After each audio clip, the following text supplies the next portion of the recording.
کیا یہ خوبصورت چہرے جہنم کی تپش کو برداشت کر لیں گے؟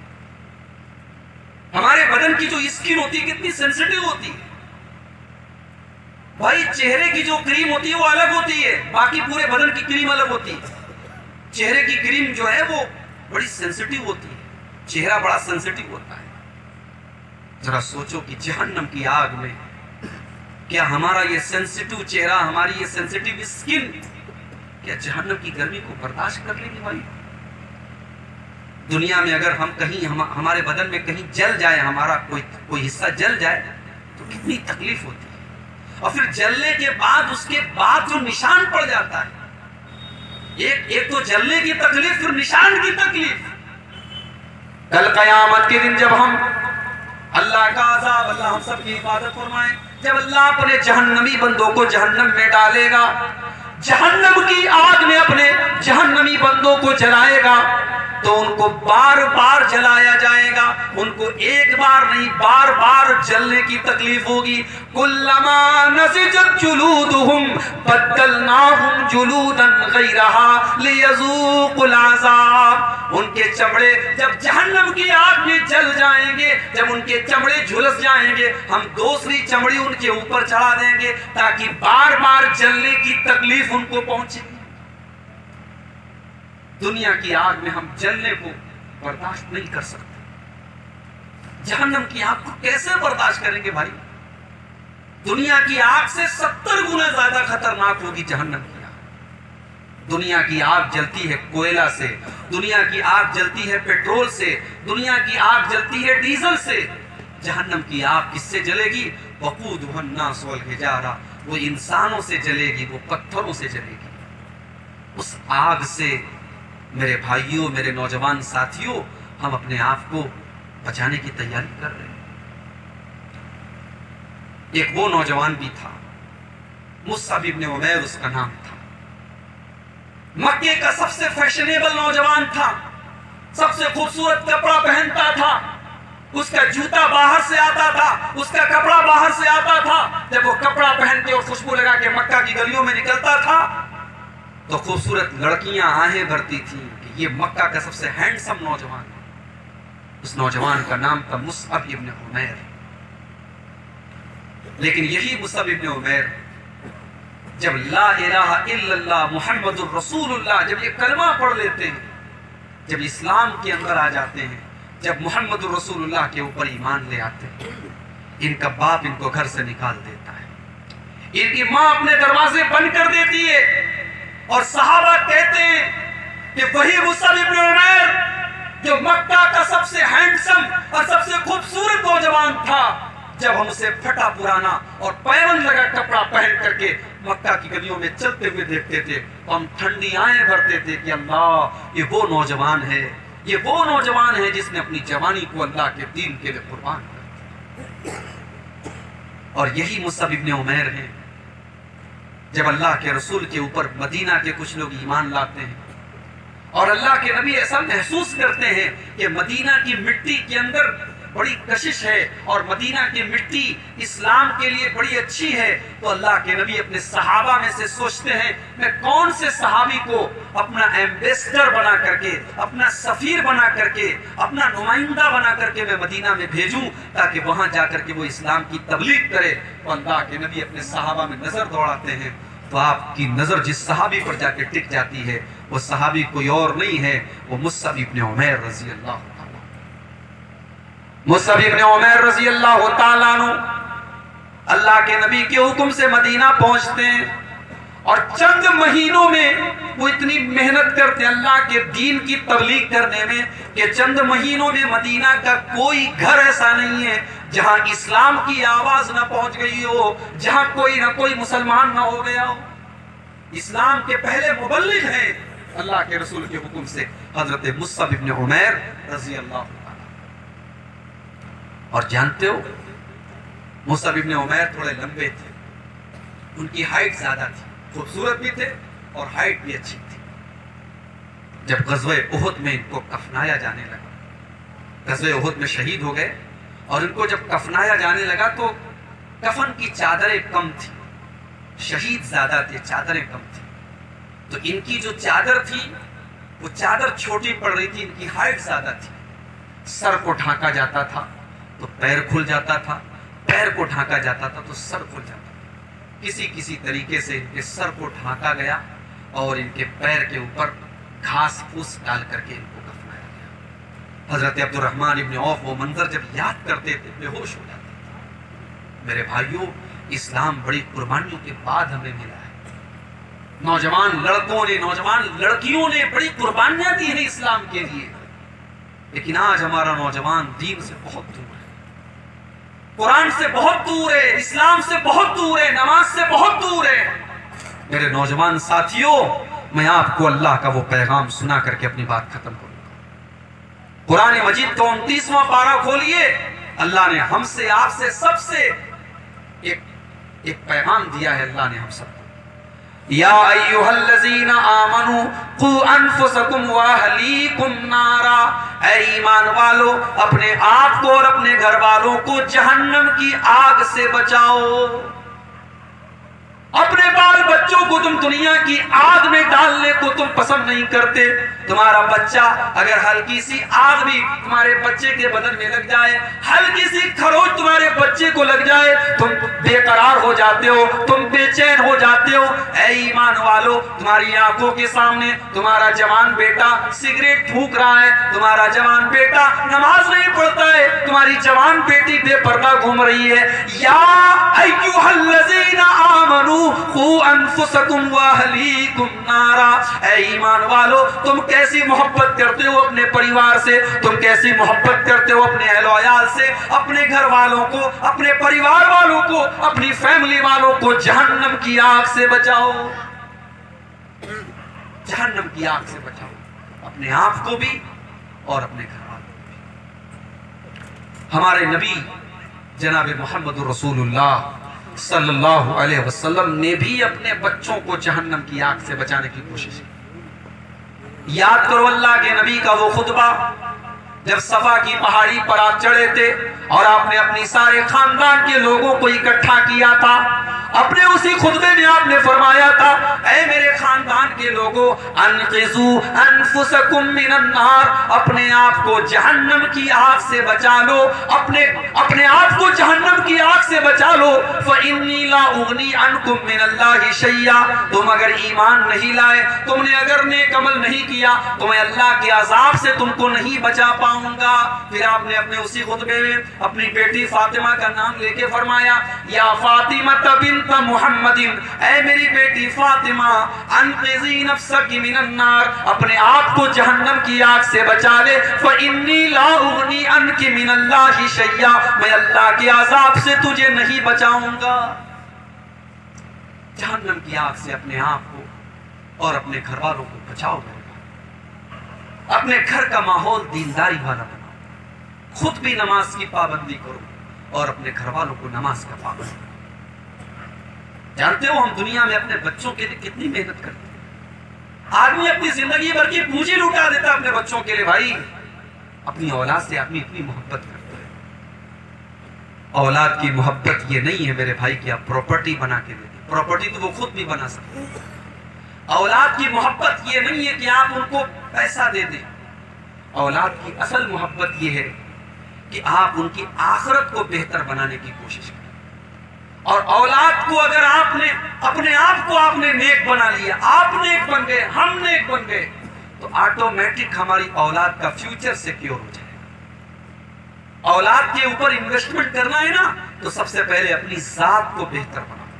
میں ایک واقعہ سناؤں گا، بات ختم کروں گا، یہ 12 بجنے والا ہے اور مجھے واپس چار باغ سے تقریباً 1:30 بجے میری ٹرین ہے، پکڑنا ہے مجھے۔ میں آخری بات بیان کر رہا ہوں آپ کے سامنے۔ آپ نے حضرت موسیٰ اور حضرت خضر کا واقعہ سنا ہے؟ حضرت موسیٰ اور حضرت خضر کا واقعہ آپ کی جانکاری کے لیے ایک بات بتا دوں کہ حضرت خضر بھی نبی تھے، حضرت موسیٰ بھی نبی تھے، دونوں نبی تھے، مگر حضرت خضر کو اللہ تعالیٰ نے کچھ اسپیشل نالج دی تھی، کچھ مخصوص علم دیا تھا۔ بہت سارے واقعات کے پیچھے کی جو لاجک ہوتی ہے، واقعات کے بعد کی جو حکمت ہوتی ہے، اللہ تعالیٰ نے حضرت خضر کو وہ حکمت بھی بتائی تھی، اور وہ حکمت حضرت موسیٰ کو نہیں بتائی گئی تھی۔ تو حضرت موسیٰ اور حضرت خضر دونوں جا رہے تھے، دونوں بھوکے پیاسے تھے، ایک گاؤں کے پاس سے گزرے، دونوں نے گاؤں والوں سے کھانا مانگا۔ اس دور میں بھی مہمان نوازی کو بہت اچھا سمجھا جاتا تھا، اور جو مہمان کے ساتھ برا سلوک کرے اس کو بہت برا مانا جاتا۔ مگر وہ جو گاؤں والے تھے بڑے بدتمیز تھے، بڑے نالائق تھے، ان لوگوں نے حضرت موسیٰ اور حضرت خضر کو مانگنے کے باوجود کھانا نہیں کھلایا۔ دونوں نے کھانا مانگا، کھانا نہیں کھلایا۔ دونوں تھکے ہارے تھے، ایک دیوار کے سہارے ٹیک لگا کے بیٹھ گئے۔ اچانک حضرت خضر نے دیکھا کہ مکان کی دیوار گرنے والی ہے۔ حضرت خضر باڈی بلڈر بھی تھے، مضبوط بدن تھا ان کا، وہ کھڑے ہوئے، انہوں نے اپنے ہاتھ سے دیوار کو سیدھا کر، دیوار گر رہی تھی، انہوں نے ہاتھ سے سیدھا کر۔ اب حضرت موسیٰ نے جب یہ دیکھا تو حضرت موسیٰ تھوڑے جلالی پیغمبر تھے، غصہ ان کو تیز آتا تھا، جلدی آتا تھا۔ حضرت موسیٰ نے کہا لو شئت لاتخذت علیہ اجرا، کہ اے خضر ان لوگوں نے ہمیں پانی تک نہیں پلایا، ہمیں بھوک لگی تھی، کھانا مانگا، کھانا نہیں کھلایا، ان کے محلے کی، ان کے گاؤں کی دیوار گر رہی تھی، آپ کو کیا ضرورت تھی سیدھا کرنے کی؟ آپ پہلے پیسہ طے کر لیتے، اجرت طے کر لیتے، پیسہ دیتے تب آپ ان کی دیوار صحیح کرتے، آپ کو کیا ضرورت تھی ان کے ساتھ بھلائی کرنے کی؟ حضرت خضر نے کہا دیکھو بھائی، ہمارے اور آپ کے بیچ میں طے ہوا تھا کہ میں جو کروں گا آپ چپ چاپ دیکھیں گے، آپ بولیں گے نہیں، آپ نے بول دیا، لہٰذا ہمارا وعدہ ختم ہے۔ اب میں آپ کو اس کی لاجک بتاتا ہوں میں نے ایسا کیوں کیا۔ وَأَمَّا الْجِدَارُ فَكَانَ لِغُلَامَيْنِ يَتِيمَيْنِ فِي الْمَدِينَةِ، اے موسیٰ وہ جو دیوار ٹیڑھی ہو گئی تھی، جو گرنے والی تھی، وہ دو یتیم بچوں کے مکان کی دیوار تھی۔ وَأَمَّا الْجِدَارُ فَكَانَ لِغُلَامَيْنِ يَتِيمَيْنِ فِي الْمَدِينَةِ، وہ دیوار دو یتیم بچوں کے مکان کی دیوار تھی۔ وَكَانَ تَحْتَهُ كَنْزٌ لَهُمَا، اور اس دیوار کے نیچے ان کے باپ نے مرنے کے پہلے اپنے بچوں کے لیے خزانہ چھپا کر کے رکھا تھا، اپنی اولاد کے لیے خزانہ چھپا کر کے رکھا تھا۔ وَكَانَ أَبُوهُمَا صَالِحًا، اور ان دونوں بچوں کا جو باپ تھا وہ بڑا نیک تھا، بڑا دیندار تھا، بڑا نمازی تھا، بڑا اللہ والا تھا۔ چونکہ باپ نیک تھا اور نیک باپ نے اپنے بچوں کے لیے خزانہ چھپا کر کے رکھا تھا، فَأَرَادَ رَبُّكَ أَن يَبْلُغَا أَشُدَّهُمَا وَيَسْتَخْرِجَا كَنْزَهُمَا، تو اللہ تعالیٰ نے مجھ کو یہ حکم دیا کہ میں وہ دیوار نہ گرنے دوں، اس لیے کہ دیوار اگر گرے گی تو خزانہ سامنے آ جائے گا، اور گاؤں کے لوگ لالچی ہیں، بخیل ہیں، کنجوس ہیں، اس خزانے کو لوٹ لیں گے۔ ان یتیم بچوں کے فیوچر کا معاملہ تھا، ان یتیم بچوں کے بھوشیہ کا معاملہ تھا۔ اللہ نے حکم دیا کہ اے خضر تم دیوار کو سیدھا کر دو، تاکہ جب کل وہ بچے جوان ہو جائیں، بالغ ہو جائیں، تب اپنے باپ کا گاڑا ہوا خزانہ وہ حاصل کریں۔ کیا سبق ملا؟ سبق یہ ملا کہ اگر ہم نیک بن جائیں، ہم نمازی بن جائیں، ہم بری عادتوں سے اپنے آپ کو دور کر لیں، تو ہماری آنے والی نسلوں کی بھی اللہ تعالیٰ حفاظت کرے۔ تو اولاد پر سب سے بڑا انویسٹمنٹ یہ ہے میرے بھائیوں کہ ہم اپنے آپ کو نیک بنائیں۔ اور میں پھر وہی آیت آپ کو ریپیٹ کرتا ہوں، یا ایھا الذین آمنوا قوا انفسکم واہلیکم نارا، اے ایمان والو اپنے آپ کو اور اپنے گھر والوں کو جہنم کی آگ سے بچاؤ۔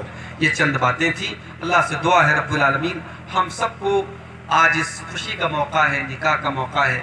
مجھے تو نوشا کا نام بھی نہیں معلوم ہے، اتنا پتہ ہے کہ عارف بھائی کے وہ چھوٹے بھائی ہیں۔ اللہ ان کے نکاح میں برکت عطا فرمائے، اور اللہ تعالیٰ اس مجلس کو ہم سب کی نجات کا ذریعہ بنائے۔ اللہ ہم سب کو فکر آخرت کی توفیق عطا فرمائے۔ یہاں جتنے مرد حضرات، جتنی خواتین حضرات بیٹھی ہیں، اللہ سب کو اپنے ایمان و عمل کی حفاظت کرنے کی توفیق عطا فرمائے۔